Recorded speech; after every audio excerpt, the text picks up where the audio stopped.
দুদিন টানা বৃষ্টির পর আজ একটু রোদ উঠেছে, তাই ছাদে চলে এসেছিলাম। ছাদে অনেক দিন পর আমার আসা হলো। সকালবেলা এতটাই কাজের চাপ থাকে যে ছাদে একদমই আসা হয় না।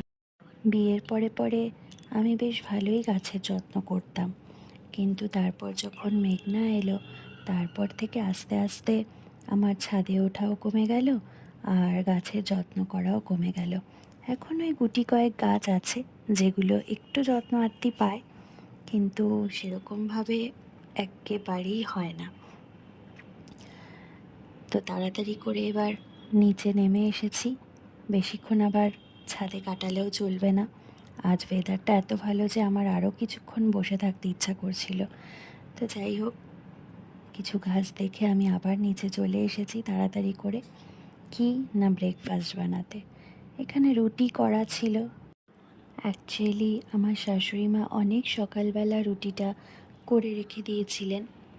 তো এবার রুটি তো ঠান্ডা হয়ে গেছে, কিন্তু খেতে তো হবেই, অন্য কিছু আর খাওয়া যাবে না। তো চলো কিছু ইনোভেটিভ কিছু করা যাক। এটা একদম আমার নিজস্ব ইনোভেশন। যদি তোমরা পারো অবশ্যই বাসি রুটি থাকলে ট্রাই করতে পারো, খেতে কিন্তু ভালো লাগবে। অবভিয়াসলি খেতে একদম ভালো হয়েছিল। তো এটা একদম আমার নিজস্ব ইনোভেশন, তাই এটার কিন্তু কোনো নাম নেই। বিনা নামে এটা একটা সুন্দর ব্রেকফাস্ট। আমি কিভাবে করছি আশা করি তোমরা দেখেও নিলে।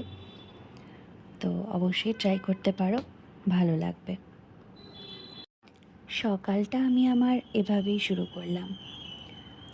দুদিন এতটাই খারাপ ওয়েদার ছিল যে সেরকমভাবে কিছু কাছাকাছিও করতে পারিনি। তাই আজ রোদ উঠেছে দেখে ঝটপট করে সকালবেলা ওয়াশিং মেশিনটা আগে চালিয়েছি। এখানে মিঠির জল গরম করার জন্য আমি বসিয়ে দিয়েছিলাম। তো দেখলাম আমার হাজব্যান্ড চলে এসেছে, কারণ আমি যেহেতু এত হুটোপুটি করছিলাম, তো ওই জন্য ও বললো যে ঠিক আছে চলো আমি একটু হেল্প করে দিই। তাড়াহুড়োর মধ্যে কেউ যদি এরম পাশে এসে একটু হেল্প করে না, তাহলে কিন্তু খুব ভালো লাগে।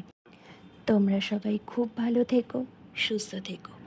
আর ভিডিওটা ভালো লাগলে লাইক কমেন্ট করতে ভুলো না।